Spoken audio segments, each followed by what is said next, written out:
brothers and sisters in cyberspace and in the Republic of Liberia. This is On Point. My name is Jerome Gaiman, and my co-host is Mr. Edward Doe. He will introduce himself later on.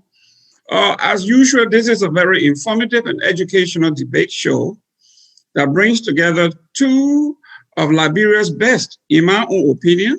Mr. Doe, a prolific writer and a critic of the government, a member of the opposition party, even though he will deny that. But we are here today to talk about current event in Liberia as it affects our people. We are going to be talking about the deaths of the auditors in Liberia. What do we know? What happened? What are the speculations? Who are the actors on the stage?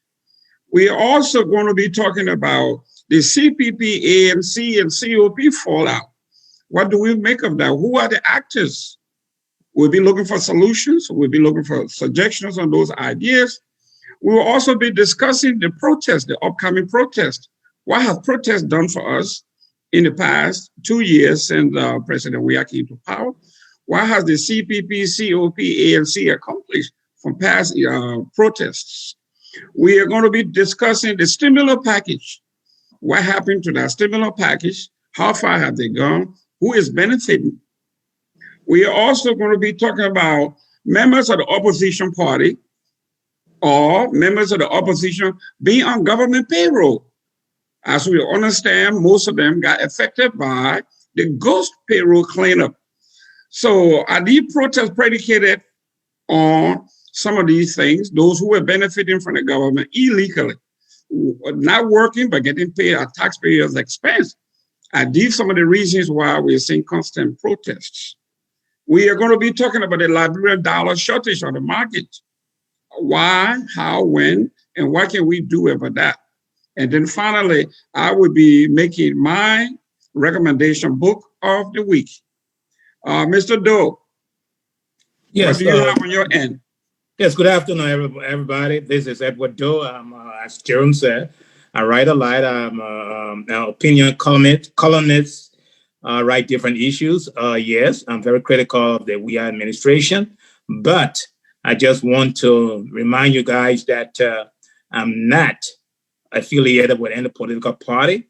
I'm not a member of any political party. I do not support any political party. My writing is based strictly on the subscription that Liberia should be built on what is right and not who is right. So all of my writing is about issues that impact Liberia, issues that I think should be corrected, and also I gave some solutions to those issues. So as Jerome said, today we're going to be talking about Liberian dollar shortage. We're also going to be talking about the stimulus package. We're going to be talking about the auditor's death. We're also going to be talking about the election 2020 and the opposition upcoming protests. I'm ready to debate the Jerome on these issues. I'm also ready to, present my views on these issues. Take it on, Jerome. Well, Mr. Doe, as always, I like to quote my godfather, Marcus Matthews, when we were children of the PAL movement. He always said, be very careful and cognizant of men and women who stands on no ground, folks who call themselves neutral. Be careful, be mindful of men and women that call themselves neutral. They have no conviction. They have no principles. So why I'm not saying this against you, I would love for you to actually tell the folks, and I would like to do a disclaimer. As you can see, I'm drinking out of my Propel cup. I am an unabashed supporter of the CDC and the Propel agenda. Mr. Doe, it would behoove me and our diaspora audience to know actually where you stand, and don't cower out. Don't chicken out like everybody else say, I do not support anybody. Well, we know you have an opinion. We know you have a sense of belonging. You belong somewhere, my friend. Get out of the closet. You are a COP member. I like the way Jerome always framing, you're trying to pin me to a specific political party or any kind of political party. First and foremost, to Jerome, I have a principle. I stated my principle earlier. I said that I believe or I subscribe to the principle that Liberia should be built on what is right, not who is right. with that principle in mind, I'm very much not biased like you. You are very much biased. You support this government that is not really doing anything for this country. That's why we are discussing the shortage of the currency currently in Liberia. That's why we're discussing also the full death of the auditors. These are all things that the government brought upon Liberians. Now, in terms of where I stand on issue, I stand on issues that impact Liberians, rightfully, that will uplift Liberians. Those are the issues I stand on. Those are the issues that I opine on. So for you to sit right there and say that I don't have no principles, no issues, that is not true. And as again, my principle, I subscribe to the issue. I subscribe to the principle that Liberia should be built on what is right, not who is right. Mr. Doe, I love your debate because it is so vague. It is so vague. It has no definition. Everything is actually, I really want you to be objectively presenting an issue or issues that the Liberian people would grasp onto, okay? But for you to say Liberia should be built on what is right, what is that? Right, in a sense, it is very, very, very, very, very subjective. What is right to you may not be right to me. It may be based on our religious upbringing, our political ideology.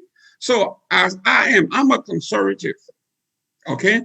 For what most of the liberals do, I find it to be, to me, in my view, to be counterproductive. Does that make that right?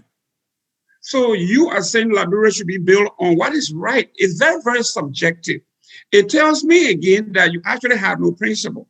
Now, let me tell you why I said this. Because as a CDCian and somebody that understands the CDC policy, I brought my CDC Bible here for you to see.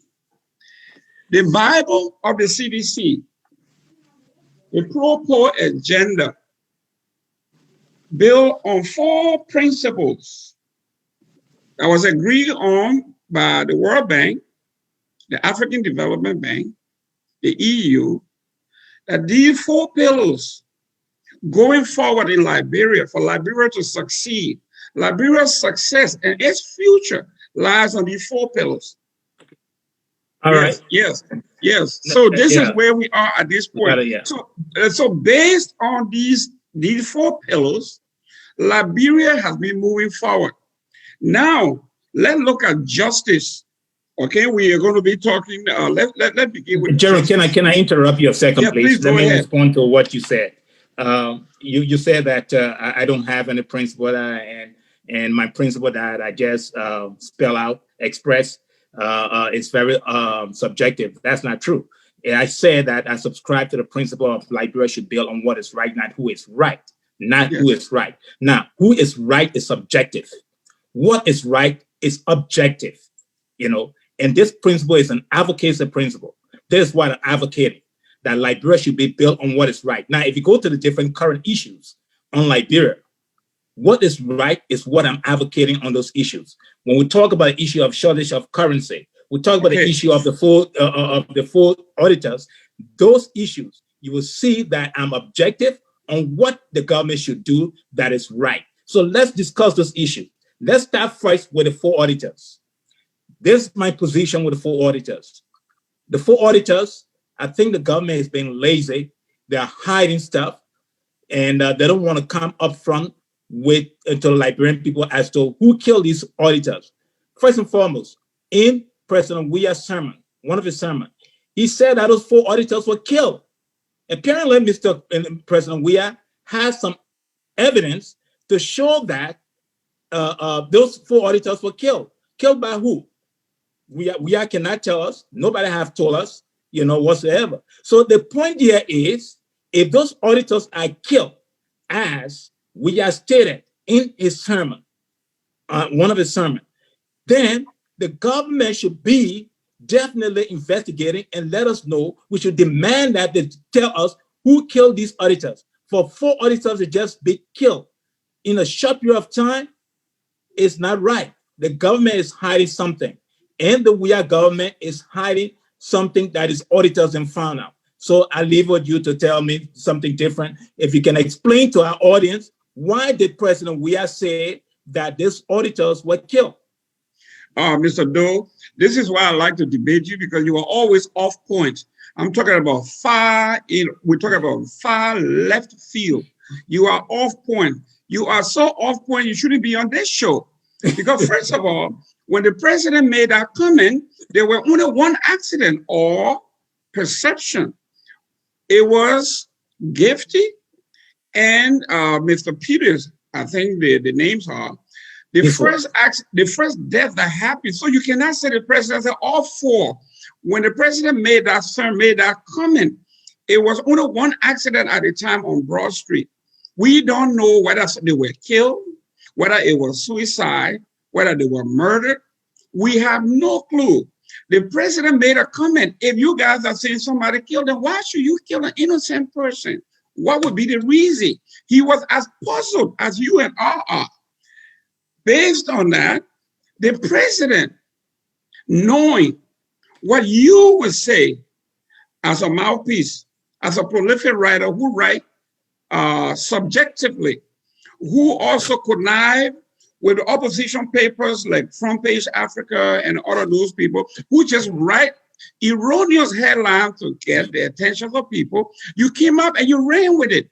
The president never said four. When he made that comment, it was only one set of deaths that that everybody was puzzled about. Now let me bring you to the evidence. Let me bring you to the evidence. Let me respond to what you just said, please. Go ahead. Are you on? Will you agree with me that you're off point? You are off point. It doesn't matter how many persons died before the president can say, oh, they were killed.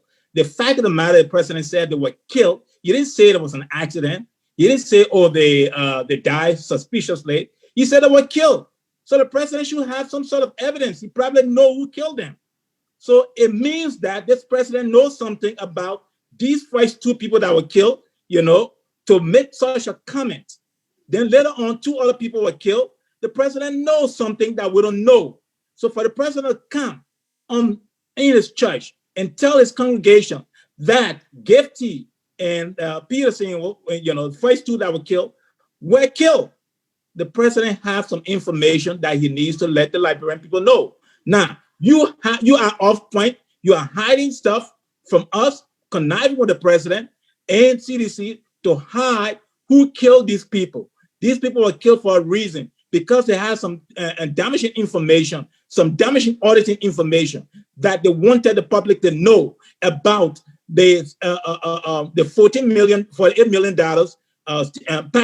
stimulus package that was erroneously not distributed. And it was eaten, was embezzled by this administration. So the president knows who killed these folks. Mr. Edward Doe, this is what I like about you, because debating you is very easy. You come here with all these allegations, and I'm saying you're off point. And for you to be off point means that I am on point, because I'm giving you facts. And one of the facts, now let's go to what we know about what the president said. The president said, who will want to kill innocent people?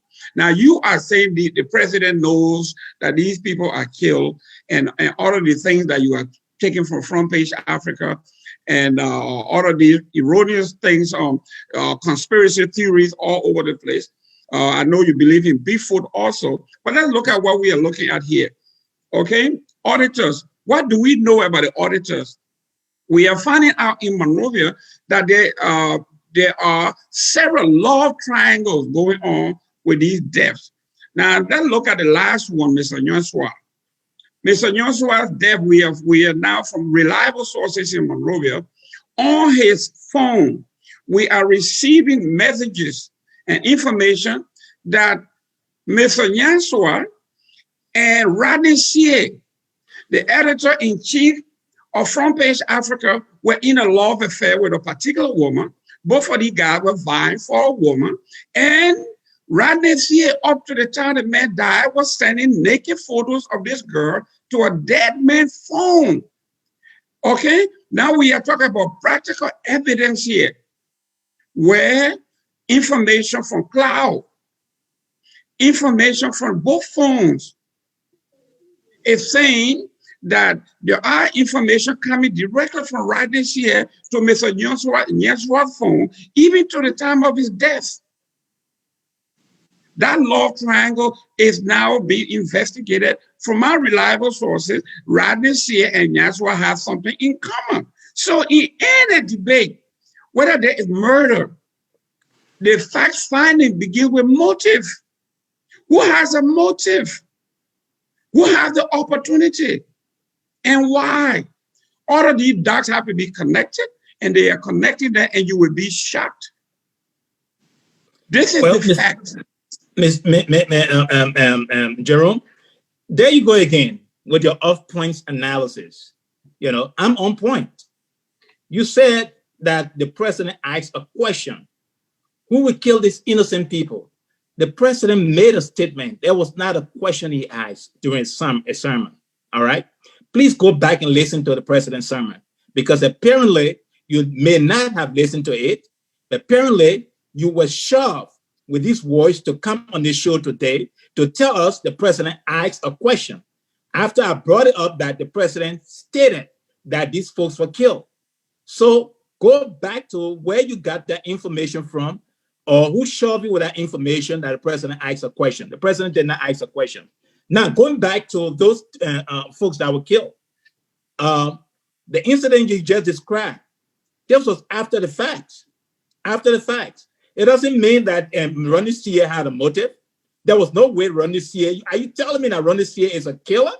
Is that an accusation that CDC people like you are making now on Rodney Shear? That he killed this Nyanswa and gentleman? No. You guys are trying to shift the blame. The fact of these killings point directly to the Weah administration. It points directly to the $48 million COVID fund that was embezzled, that was stolen, that was not shared. Up to this point, the rice distribution has not gone nowhere. Nobody has received rice, even in Nukutam. All of these things. So you want to tell me that these auditors, 4 of these auditors, they had evidence that this money was embezzled. This money was eaten by the Weah administration. And they wanted to release that to the public. Today we have a newspaper journalist on the run who have the information. Okay, he's on the run because they have threatened him whatsoever, he's going to hide him. Because the same government want to kill him. Now, if the president made a statement out of not knowing what to say it. He made a mistake. But for you to come here to want to correct the president's statement by saying he asked a question, that is not on point. That is basically off point. Listen, Mr. Doe, there you go again. Which generally that you know of that is on the run, you don't call names, you don't give dates and times. You come out the same COP, same CPP, same your boss man, Henry Costa is feeding you. I know you're looking at your phone there. Henry Costa is texting you all of these things. In fact, let's go back to, you were talking about $48 million, since you want to be all over the place.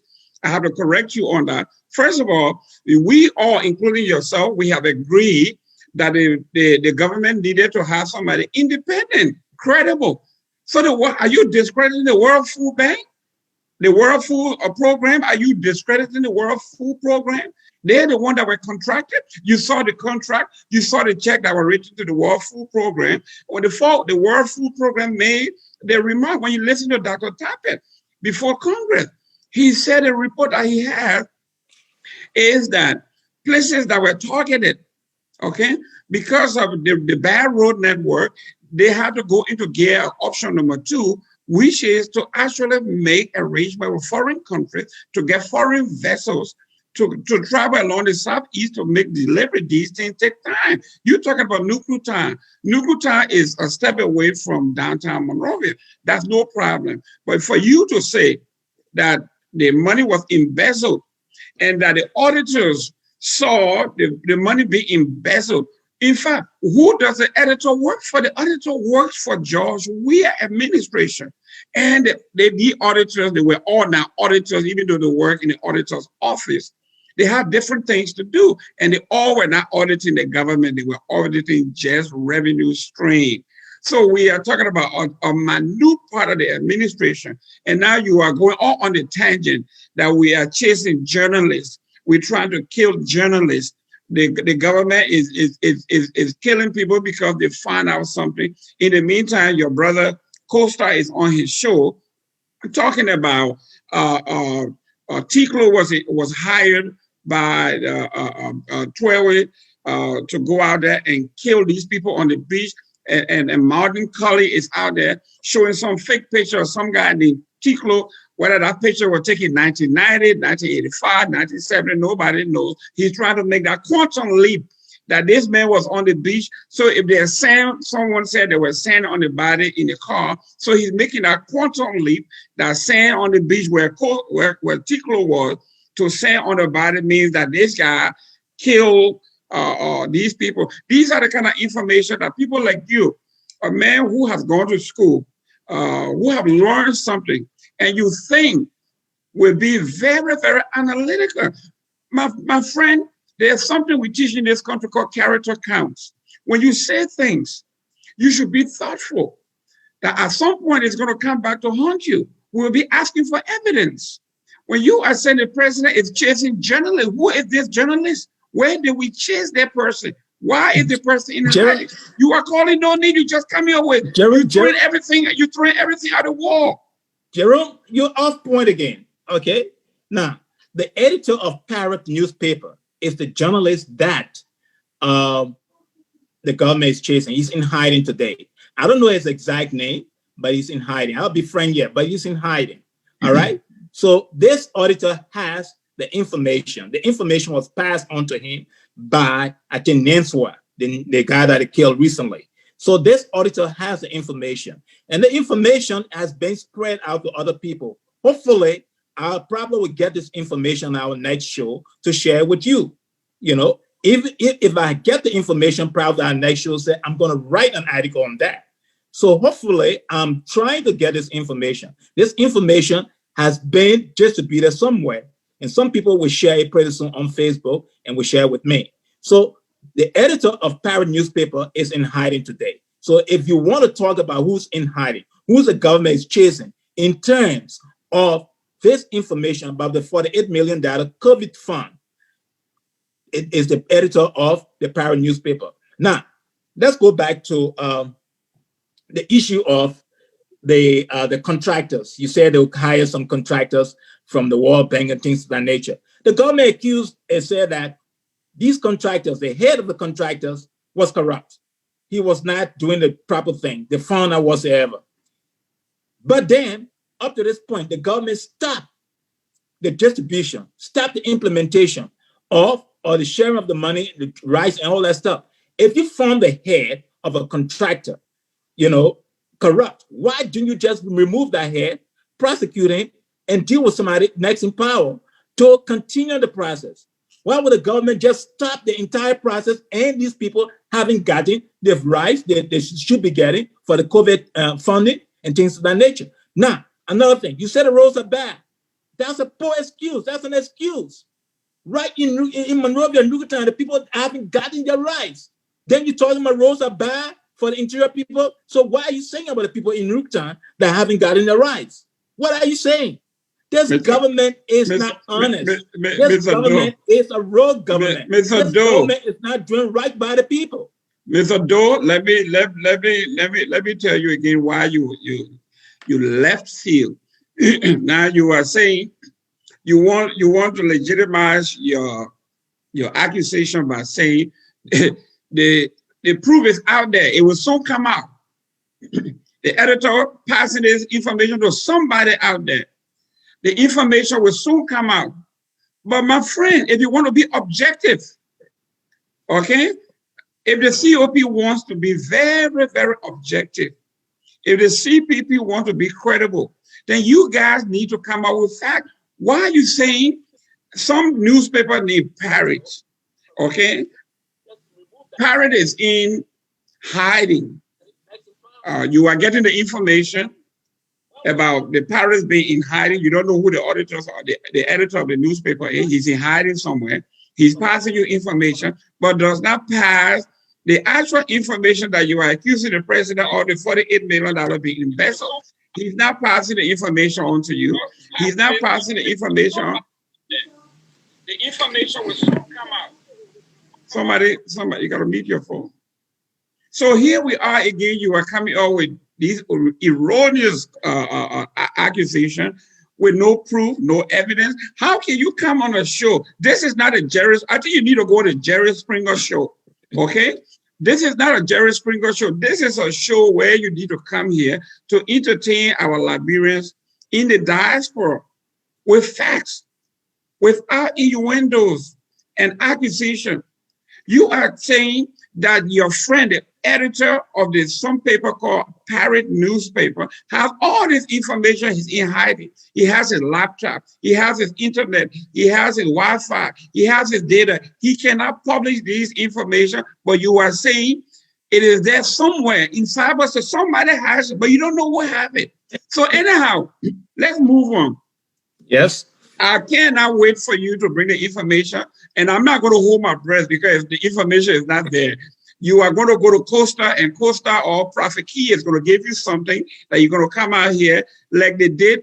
I saw your brother, your boss that feeds you information. I went to Costa and I went on his page, and he actually had a picture of a man whose hair was split.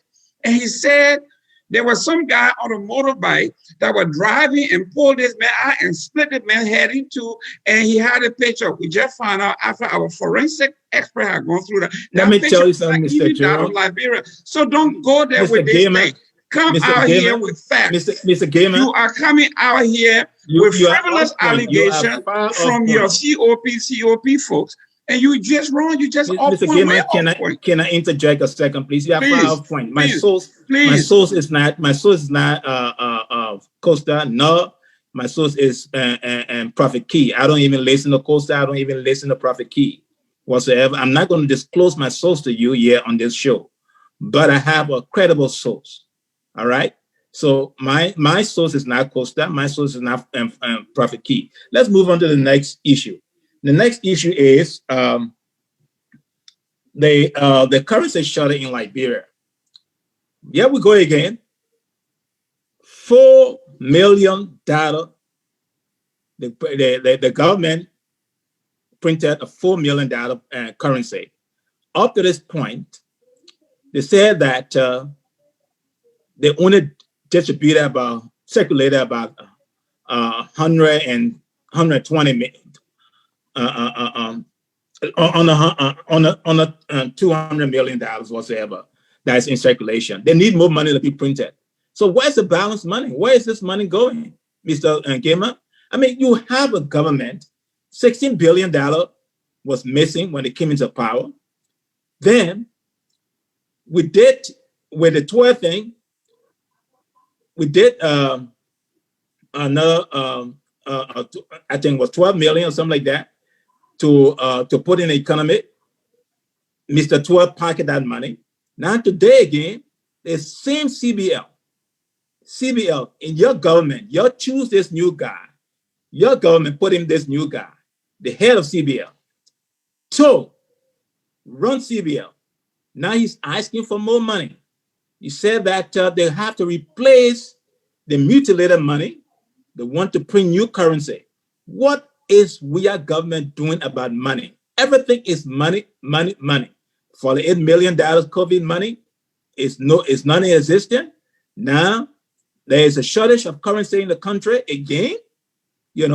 So I mean, this whole thing that our government is surrounded by money, money, money, money. Mr. Gamer, please, for Christ's sake, stop supporting this government that is hurting Liberia. Stop supporting this government that is not in the interest of the people. Stop supporting this government that is not wearing the responsibility of being a government. Please, I want to hear your point on how is it that your government, your CDC government, is asking for more money to be printed. you might have just woken up, and wherever you went, wherever party you went to, whatever route you drank over there, or whatever they brought from New Town, wherever you bought it from, tell them it is not good for you. Because you are talking about printing of new banknotes. We talked about 7 months ago. We talked about printing new banknotes. The objective was to take mutilated dollars off the market. It was not to infuse the economy. It was to get mutilated dollars off the market, not to give people money for money to be floating everywhere. So it was never meant for you to see. It was meant to take all the tier dollars that were on the market, let's do it a real Liberian with the tier dollar, take those tier dollar off the market. It was never meant to flood the market. In the meantime, what we are talking, you're talking about 16 billion. I got the Crow report here. Okay? And I keep telling you, when I come to you, I'm coming to you with facts. And this is what it says here. Listen, in a statement, the U.S. Embassy said upon the release of the Crow report, it is documented for fact that $15.506 billion were received in the Liberian Central Bank by the Liberian Central Bank. Verifiable. It's right here. So why is the CPP and the COP and the ANC and the Coastal folks keep referring to the 16 billion when there is no 16 billion? It's right here in black and white. So, Mr. Doe, this is the reason I keep telling you, maybe you need to go to the Jerry Springer show where it is strictly entertainment. Here, we have educated folks listening to us. We have professional people listening to us. And the least we can do is defend our character. That we are a professional group of folks arguing public policy, economics, healthcare, and the protection of the youth in Liberia and keeping the peace. All of those things that George we have done and done exceedingly well. The most tolerant government in the Republic of Liberia history. The most tolerant president of all time. The president that actually signed the mountaintop law that made speech of all kinds, free of charge. There is no political prisoner in Liberia. There's nobody being arrested for whatever they are doing. Okay? And you see, your team have been cursing the president, not only cursing the president, but curse his mother, his dead grandmother, his great-grandmother, and nobody says a word to you. This is the most tolerant government of all time. For you to come here and say that 16 billion is missing when it's written in black and white. It was never 16 billion. There's no money missing. There you go again. You off point again. You far off point again. Far off point. You know, the most tolerant government in the history of Liberia, and then we'll have 4 auditors dead just within a week, a few weeks. The most tolerant government, okay? Most tolerant government we will have in Liberia, in the history of Liberia. No investigation, nobody has been arrested, nothing of that nature. Then we have the most tolerant government. Wow, Mr. Gaiman, I am flabbergasted with the way you reason things just to support this government. Now, the USAID Crow report and your own government committed the form, PIT, all right, report indicted this government before about the misuse and misapplication of the public funds and the discrepancies in the distribution of that $16 billion. All right, 104, $16 billion, 100 banknotes over and 25 million intended to map excess. What happened to the 25 million that was supposed to map the excess mutilated money? We're going around the same cycle again. Yeah, we are again talking about mutilated funds again to be mapped up. But this current CBL president, okay, 1.5 billion was infused out of the 4 billion that was printed out. Then we are about again in the same cycle trying to map excess mutilated money.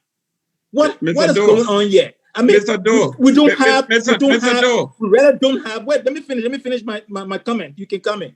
We don't have a sound financial system whereby every time a money is printed, that should be infused, some portion of the money is infused, and then we come back, we want to map excess money out of the currency. We want to print new money again. Come on, man, come on. Stop supporting this government. This government is failing Liberia. Please stop supporting this government. Mr. Doe, you see, you are not giving date. You're not giving any time. You're not giving any number. I want to debate you on this issue because you got some background in finance, from what I understand. But you are tripping all over. I mean, billion here, billion there. That's not the case. When was the last time the central bank calls for money to be printed, to be infused into the government? When was the last time the government asked for mapping? When was the last time that the Crow report came out? You talk about discrepancy. It was 2 years ago, 2 or 3 years ago. Okay, so then why are you passing past information as though it just happened? You talk about 2 years ago. This government been in power 2 years and 9 months. So you tell me you are bringing, basically you are digging up bones, okay? And not regular bones. But anyhow, let's move on because you have been defeated on this as a finance man. You got no. Let's go to the protest. No, before we move on to the next topic, let me respond to what you just said. Mm-hmm. You see, you can't argue this point because 2 years ago is a very short time. The government mapping excess 25 million did not happen. Now we're coming back again 2 years later to map excess dollar. 1.5 billion was infused out of the 4 billion that was printed recently. All right. Then we're asking what is recently? What is recently? Tell me what is recently. Quite a few months ago. Oh, come on, Edward Doe. Come on, the 4 billion. Edward Doe. Come on. So the point here is you again have failed. You're not on point. You're off point. I am on point on this one. So let's move on to the next issue. No, yes. Let's look at protests. Mr. Right. Doe, let's look at the protest. As a child, 1977, I have just entered Bass High School. I was in the 7th grade. And the news were floating around that something big was about to happen. The wind of change was happening. And there was a gentleman by the name of Gabriel Bacchus Matthews, and his crew were coming from the state, and a change was coming. And we were going to see this change through positive protests. Obviously, the April 14 protests, of which every one of us became a part as children to make this possible. We saw a positive change. The primary objective of the PAL movement was constitutional multi-party democracy in Liberia. The ruling party wanted to turn that debate from rights to rights. Now coming to the new generation, these copycats, tell me you have had several protests. In fact, from the inception of President Weah, you have several protests, and you are all over the place. What have you accomplished in your protests? What is the message of your protest, and why your protests have not yielded your objective or your outcome, your desired outcome? Tell me, let's talk about it. Then we'll go to the protest next month. Well, we have a democracy, and therefore protest is very much important in a democracy, especially so when the government is not doing the right thing. The protest is there, it's designed to make demands. And yes, some of the protests have not really, achieved some of the objectives they're supposed to achieve. And one of the reasons the protests have not done so is because, one, this current administration have boiled down on breaking up protests, discouraging people from protesting, things of that nature.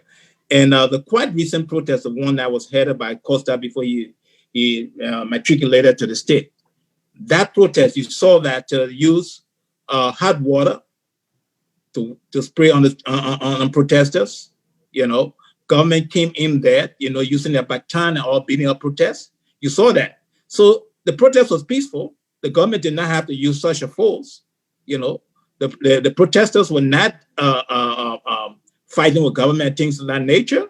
So why did the government use such a force? Now, one of the things that impacted our protests in Liberia too, that haven't yielded, because the political parties, the opposition political party, those in leadership role in the political parties, do not lead this protest. They leave this protest to Costa to lead. And Costa is not a leader of a political party, so he should not be the one leading the protest. We want for people like Cummings to take on the leadership role when it comes to protests. Let him bear some of the scars of a protest. Let him be beaten. Let him be put in jail if that would cause that. He must bear those scars. You can't be a political leader and then, you know, play it safe.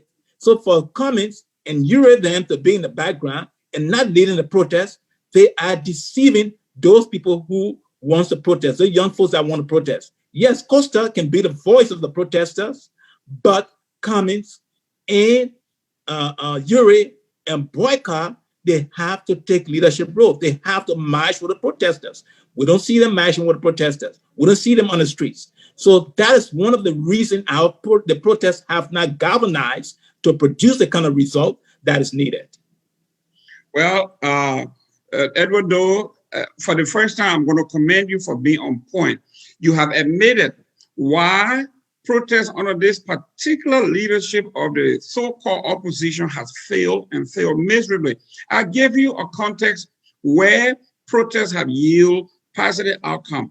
I told you the difference between Barker Matthews Group and now the so-called CPP, the splinter group, why they had not succeeded. And I'm glad that someone like you will admit, with all your writings and all your support to the opposition, you have not had what we call ROI, your return on your investment. I see you are upset and disappointed, and nothing wrong with that. It takes a real man to come out and say, I have failed. So I want to thank you for failing, because the reason it has failed is, first of all, you and I have been debating here for a while now. I have the Bible, the CDC Bible. You have never produced one agenda or platform of the opposition that telling the Liberian people we have an alternative. Give us chance to replace the proper agenda with X, Y, Z. You have no plans. You have no ideas. Your only plan here is Georgia is not the right person and we are the right people. That's your plan. And my friend, in politics, that is a failure. So I want to commend you for being man enough to admit that you have failed. Mr. Gilman, the protests in the past made demands, as you said, they were unrealistic demands. They didn't accomplish. In fact, this is their fifth time coming around. Mr. Gilman, protest. Go ahead, Mr. Gilman. You have taken my comments out of context. First and foremost, I am not a member of any political party, so I do not know their platform. Okay, I've criticized almost all the political parties. I've criticized the CPP. I've criticized the ANC, the LP, you know, all those political parties. And my comments that I just expressed in terms of protest, that's a criticism also of the opposition. So therefore, how can you then pin me saying that I should have a platform? You know, I should know the political party platforms. No, I don't know their platforms. But what I said earlier was that these different leaders in these political parties, if there's a protest, they should march with the protester. They should take the leading role and march with the protester. They should not leave it alone with Costa. All right? Costa can be the voice, yes, but they need to get on the upfront too. They need to bear some of the scars of the protesters. Well, if they're going to be beaten, let it be beaten. If they're going to be put in jail, let it be put in jail. That is my argument. Now, Well, again, you were off point on that. Well, I like I just told you, it takes a real man to admit faults, and I have to take off my hat to you, Mr. Doe, for admitting that you have a group of guys, a collection of guys who have no idea, they have no plan. Their job here is get rid of Weah and bring us in. When in reality, they have no objective, no plan. Every protest has to have an objective and outcome. After the protest, you're supposed to meet and do your evaluation and do your planning and see where you went wrong, where you went right. They have not done that, and they keep coming with the same thing over and over. As we are running out of time, let's go to the election. We have agreed that there is no cohesive opposition in Liberia. Okay, you got a few loose folks who want to use the delinquent youth there to cause trouble by burning tires, and like Senator Dillon said, they will chunk rocks, they will stone the president wherever he goes. They will go to his house. The kind of violent folks you have there. So let's leave it at that. And I want to congratulate you. Now let's pivot to this particular one that I find it was not on our list, but we have to discuss. Is election members of the opposition? Election 2020. No, yeah. Let's talk about members of the opposition being on ghost payroll.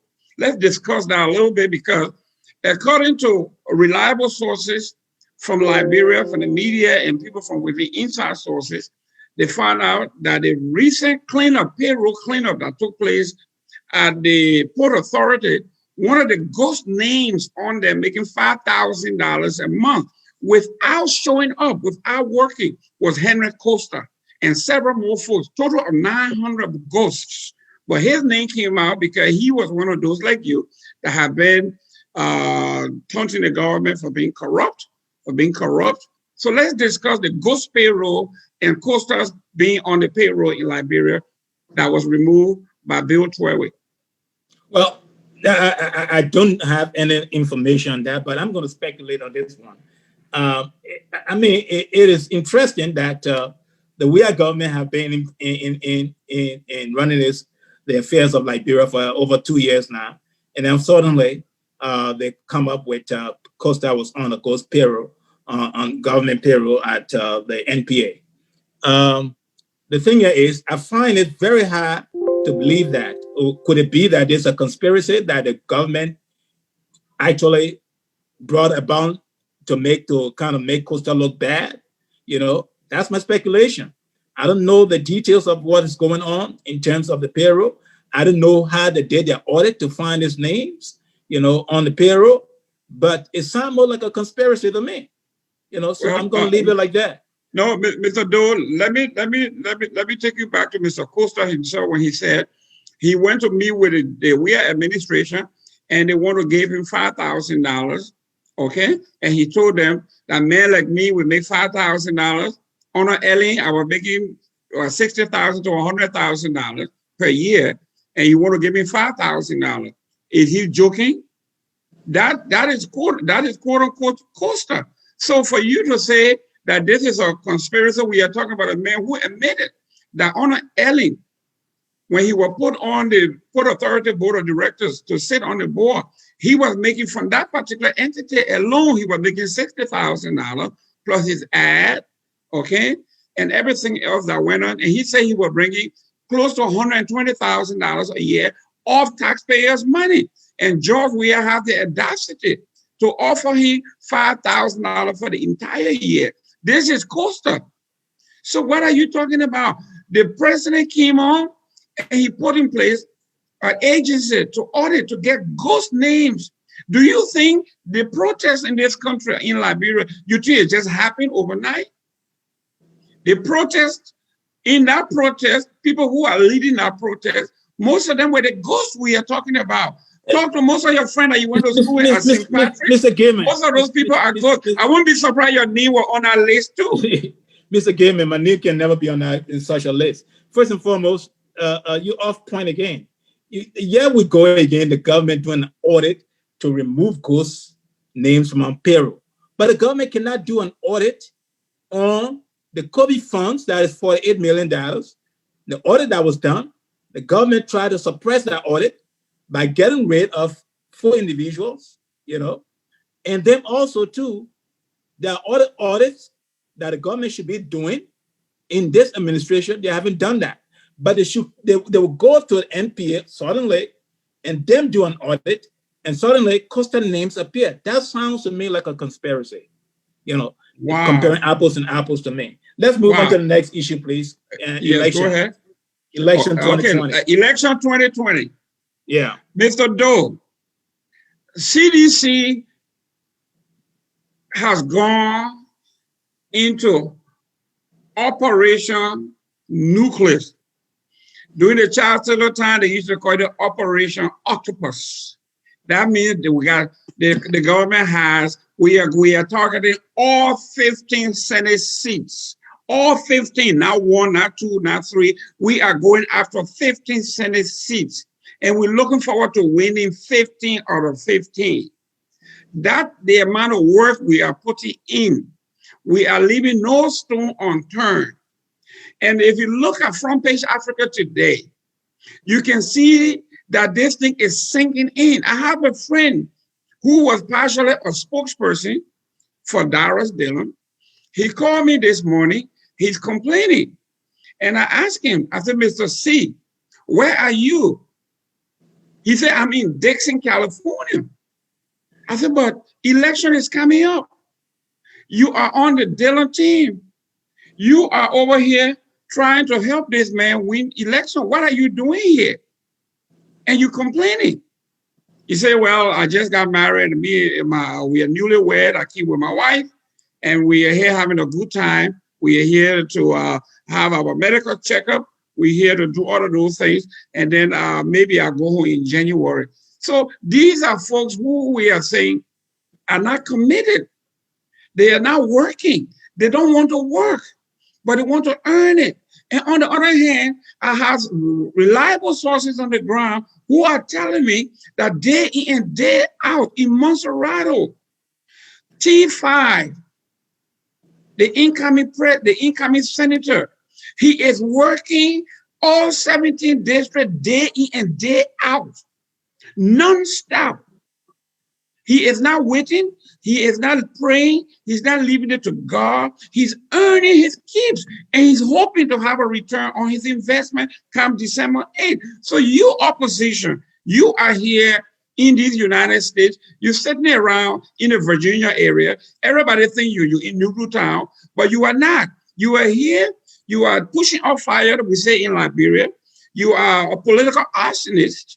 You over here starting fire, but you know where to be around. You got your beautiful wife and your beautiful children over here, like mine. We are having the best of time. They're going to the best of school. Their future is bright, but you are over here telling the folks to take matters into your own hand. In fact, to quote one of your homeboys, Jay Wynn, one of a very good friend of ours, he said that people should take knives and cutlasses and pencils and change the government out of town. So who are you guys? We got under 5 minutes, so let me make my point quick. You talk about T5. Yes, T5 is a challenge to Darius Dillon.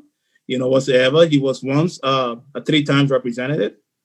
So he knows the House of Representatives very well. So he has that experience, and then also too, he's been backed by the current government, CDC. So he has a strong support there. But I tell you, the odds are not against Darius Dillon at all. The odds favor Darius Dillon because Darius Dillon, for a short time he's been there, he has done great things for the people. He disclosed his salary, and he has taken some of his salary to invest it in the people, So he has done some great things. And then also, too, he's an activist. He's a Senate activist. He's an activist in the Senate, telling us what's going on in the Senate. He wants to change things, So Darius Dillon has his supporter. The people love him very well. So it's a challenge for him, yes, T5, because T5 got the support of the government and he's working hard, as he said. But I bet you that at the end of this election, Darius Dillon going to come on top. Darius Dillon going to win this election. Let's move on to the next. Let's move on to Grand Bassa. Grand Bassa, your hometown. Okay, we have Nyomble, who is the current Senate from LP, in the incumbent, and then we have Besson, challenging her. Then we'll also have what's the lady we had on our show? Can't think of her name right now. Yeah, Harris is challenging her too. But I tell you though, these two are not really strong challenges to Nyongwe. I think she's going to win that seat as well. Bone County. Let's move on to Bone County. County. Yeah, go ahead. Bone County. Okay, you go ahead. I did two already. No, my hometown, Grand Bassa County, I can assure you that it's a seat that CDC is going to pick up. CDC is going to pick up that seat. The incumbent, Nyomble Kanga, is going to lose. It is quite clear. She has only a support. She's one-dimensional. Her support is strongly with women. She has no support anywhere else. And you cannot win any electoral college here in this country. You cannot win any seats, whether representatives or senatorial seat or even high school election, that you have only women supporting you, where women are only 50% of the population of the voting class. Okay, you have male also 50% of the voting class. So if you discriminate against the men, which is 50%, you are 50% in the whole already. So all the opposition have to do is scale back 1 or 2% from the women, and you lose. Based on that and what we are seeing in Grand Bassa County, that would be your CDC pickup. Okay, so you're talking about Bone County, you're talking about Nima County, we're talking about, we don't have enough time to go all over the place, all 15 seats. But I can assure you, based on the organization that the CDC have put in place, now as we see, it will be almost impossible for the CPP, the COP, the ANC to say they stand a legitimate chance in either one of those counties to pick up seat and beat the incumbent. It's almost impossible. So my friend, I am telling you, I know we are a little running over time here, but as far as it stands, CDC is going all out. For all 15 seats, you'd be lucky if you pick up 1 or 2, because they will outwork you, we will outspend you, we will out-strategize you, we will outdo you in every aspect, from door to door. We are knocking on every door, we're turning over every stone, we are crossing every river, we are challenging in every canoe. It's a hand-to-hand combat. What we did to see that seat to Dara Dillon is never going to happen anymore.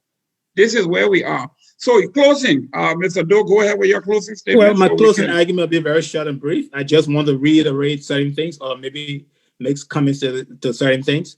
The editor for the newspaper, the parent newspaper, his name is Julius T. Jensen II. All right. And then also, you mentioned about the payroll that Costa name was mentioned. One thing I feel to ask you to do is, why can't this government publish the payroll? Why the public cannot see that payroll with Costa name on it? You did an audit. If there's an audit, publish it. Let us see the audit that Costa name was on it and things of that nature. So, those are questions that lingers on people's mind, like me. You can't just come and say Costa name on the payroll and then we just take your word for that. Publish the audit that you conducted. Let the public see that audit. All right. So the guy name is Jensen, the editor of Power newspaper. And I tell you, this was a good debate. We cover a lot of stuff. But at the end of it, I was on point and you were off point. That's my closing argument. Thank you very much, Mr. Doe, for being so honest. I feel the glee of my opposition admitting that he failed. The opposition have failed in reaching their goals and objectives for all the protests. So you can tell in the American Parliament, they say you are fishing. You are just throwing everything on the wall and see what sticks. We also came to the auditors here, and we are recognizing in Liberia that it is a big love triangle. We are seeing there is connection between Rodney C.A. and the late James Ford and the woman that is in question. I trust my government that in the meantime, I know they have collected and they continue to collect information. And as they have closed their case and everything is airtight, they will come to the public and inform us where we are. As far as Gifty and Peters is concerned, that's another law triangle. The wife knew that this woman, their goddaughter, was going out with her husband. Their goddaughter left her husband in Yucatan for 6 months and were hanging out with her godfather and the mother. The wife knew that they were hanky-panky going on, and they went to a retreat together. And what happened there, the government is going to find out. We're going to find out all the truth. In the meantime, before we go, most people have called me and talking about what do I read constantly? Why do I argue all the time? And I want to recommend this book. It is called $5 and a Pork Chop Sandwich. It is written by our friend Mary Frances Barry at the University of Pennsylvania. Pick up a copy of this book. It tells you how democracy is bought. It says vote buying and the corruption of democracy in the South. This is it right here. You want to know what's going on in Liberia? You want to know how we got to this place? For 173 years, this book goes all the way back to slavery, Jim Crow, how democracy was perverted in this country, and a copy. Basically, this is a carbon copy of what they are using in Liberia from the Charles D.B. King time to now. So, ladies and gentlemen, we want to be very thankful to you for listening. We want to thank our folks, our friends in the engineering room, Focus on Liberia, for giving us the opportunity to be on point or off point. We see you next week for a very impressive debate. In the meantime, if you want to debate Mr. Doe or myself, or you want to debate both of us on topics of interest to you, drop us a line and we will bring you on. Thank you very much, and God bless. On that note, folks, in cyberspace, this is how we'll conclude this broadcast or show entitled On Point with Mr. Edward Doe and Jerome Gidman. On Point, on Focus on Liberia comes on every Sunday at 4 p.m. Eastern Time. Don't miss it. You want to learn how to debate? Listen to Edward Doe and Jerome Gidman here at Focus on Liberia every Sunday, and you will not regret it. So, folks, our usual song, We Are All Liberians, will close this broadcast. Thank you, and we'll catch you next Sunday. Bye-bye, folks. Y'all, I'll be right.